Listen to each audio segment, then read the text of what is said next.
بسم اللہ الرحمن الرحیم۔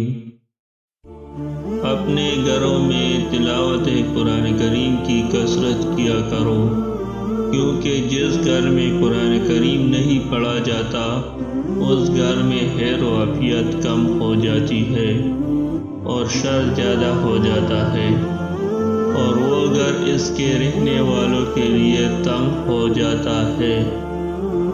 مجھے حکم دیا گیا ہے کہ میں لوگوں کے ساتھ جہاد کروں اس وقت تک کہ وہ اس بات کی شہادت دے کہ اللہ تعالیٰ کے سوا کوئی معبود نہیں اور حضرت محمد صلی اللہ علیہ وآلہ وسلم اللہ تعالیٰ کے رسول ہے، اور نماز قائم کرے اور زکوٰۃ دینے لگے۔ جب وہ لوگ یہ تمام کام کرے تو انہوں نے اپنی جانیں اور اپنے مال دین اسلام کے واسطے سے مجھ سے محفوظ کر دیے۔ ہاں، اگر کوئی حق اسلام ہوا تو انہیں ادا کرنا ہوگا، اور ان کا باقی حساب آخرت کو اللہ تعالیٰ کے ذمہ ہوگا۔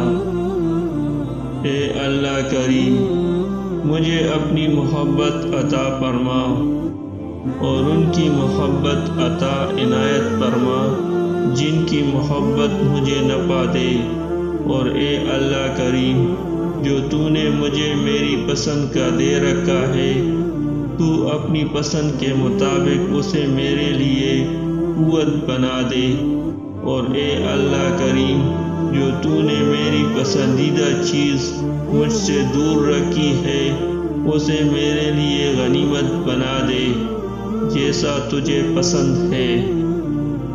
اے اللہ کریم، میں تیری مدد کے ساتھ بے بسی، سستی، بزدلی، کنجوسی اور بڑھاپے سے پناہ مانگتا ہوں، اور میں تیری مدد کے سہارے عذاب قبر سے پناہ چاہتا ہوں، اور تیری مدد کے ذریعے عذاب جہنم سے بچاؤ چاہتا ہوں، اور تیری مدد کے ساتھ میں زندگی اور موت کی مشقت سے پناہ چاہتا ہوں۔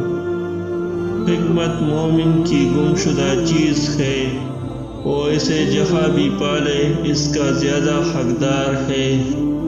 عالم نبیوں کے وارث ہے۔ علم حاصل کرنا ہر مسلمان مرد اور عورت پر فرض ہے۔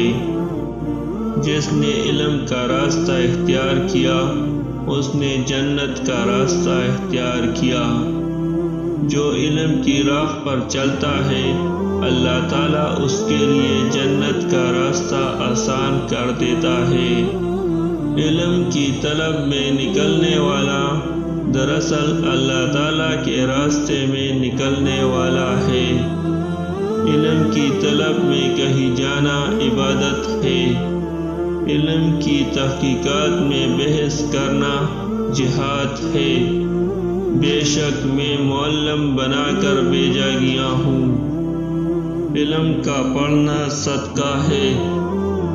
علم جنت کے راستوں کا نشان ہے۔ علم سفر میں ساتھی ہے۔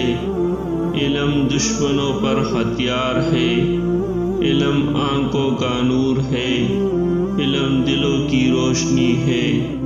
جس نے طلب علم میں وفات پائی اسے شہید کی موت نصیب ہوئی۔ کامل ایمان ان کا ہے جن کے اخلاق اچھے ہیں۔ جسے مسلمان کا غم نہ ہو وہ میری امت میں سے نہیں۔ علم حاصل کرو ماں کی گود سے لے کر قبر تک۔ جو چیز تو اپنے لیے پسند نہیں کرتا کسی مسلمان کے لیے پسند نہ کر۔ انسانوں میں سب سے اچھا انسان وہ ہے جو اخلاق میں سب سے اچھا ہے۔